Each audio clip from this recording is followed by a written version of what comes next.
For the first video of week 7, I'm going to discuss the article called Fat-Free Cooking, or How is Fat Not Fat? It is the article about Pam and its false advertising saying it's fat-free when in reality oil is completely fat. The main idea that struck me is their ability to do so, to have false advertising even though it's technically not false because they're using loopholes. And the fact that it's lobbyists that had a major pull in this, I think that's absolutely ridiculous. And it connects to this class because it just goes to show you how powerful people are and how companies can do so much to send a false message out there and don't have any repercussions for it. And I guess that's kind of my main question, is how can they get away with this and how are they not sued? Even though they're technically being truthful, I don't know how there isn't some way that someone could confront them about this and have them do something about it. So yeah, I am thinking, because you say here a 1/3 of a spray, second spray, is what is considered fat-free on Pam, and that sounds impossible. So it's really interesting to think about.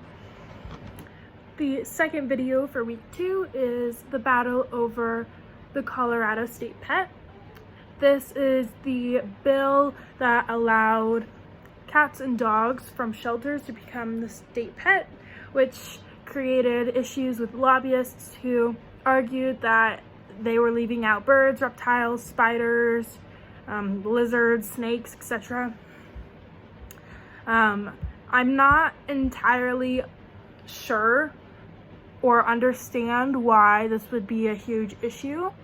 I understand the aspect that they had an argument that it would lead to more animals dying because less people would be buying from purebreds or from pet stores and things like that, and that animals in the shelters could have been brought in from other states.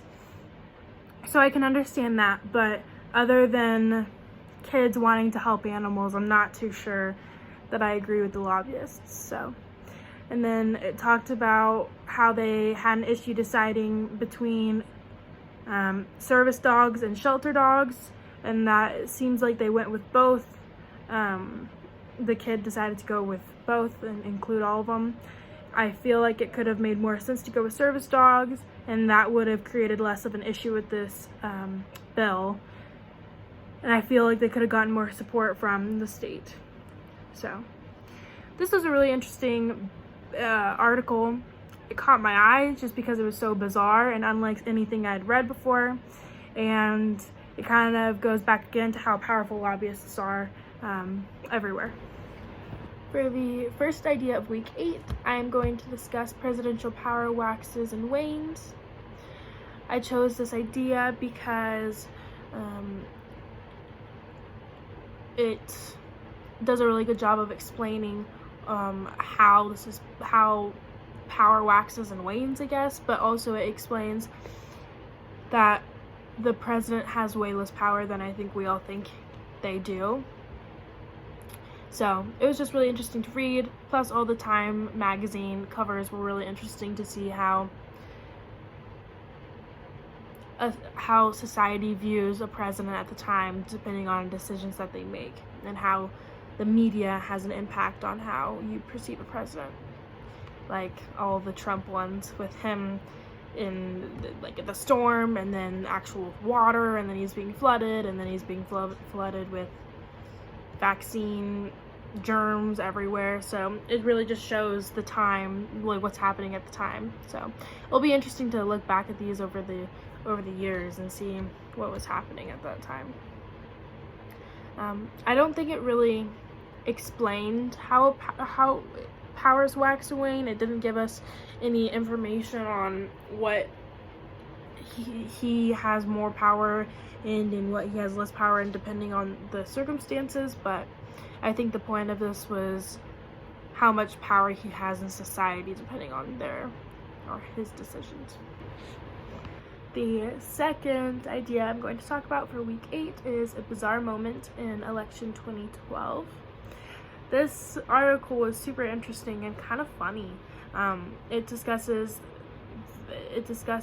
the dogs against Romney and how people were using his situation when he put his dog's crate on top of his car in a family vacation, and I think the dog like panicked and went to the restroom on itself, and basically people saw this as the dog animal abuse when he was hosing his dog off, and it was interesting to see how this was used against him. And I would imagine it had a pretty large effect considering so many people value pets in this country, but something that really shouldn't have been anything was turned into a political tactic, you know?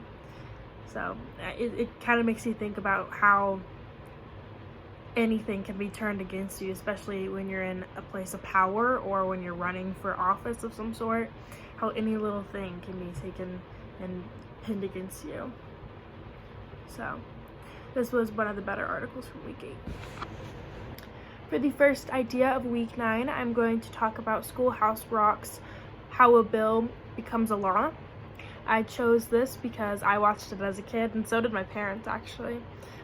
So it was kind of fun to rewatch it, but also it explains how a bill becomes a law, or how it doesn't become a law, and the process it takes to get there.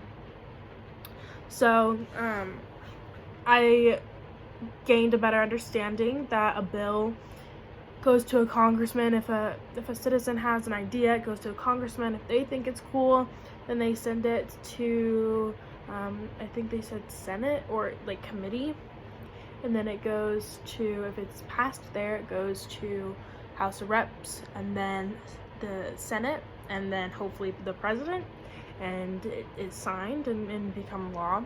But as we learned, it's very challenging to get there, and that most of the bills don't get there.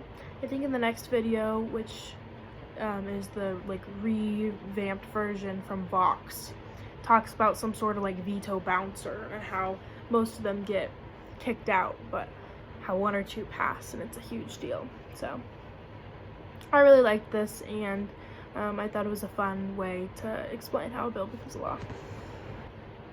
The final video for week 9 that I'm going to make is discussing why Congress is unpopular. I am choosing to discuss this because I was shocked by the statistics given, and I feel like it's worth talking about.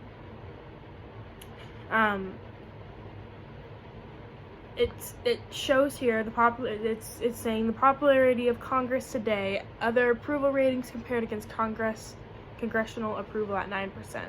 So from my understanding, 9% of people like Congress or approve of it. Paris Hilton has 15% of people, so 6% more people like Paris Hilton than Congress, which is absolutely insane. It's insane that that many people even identify. How do people even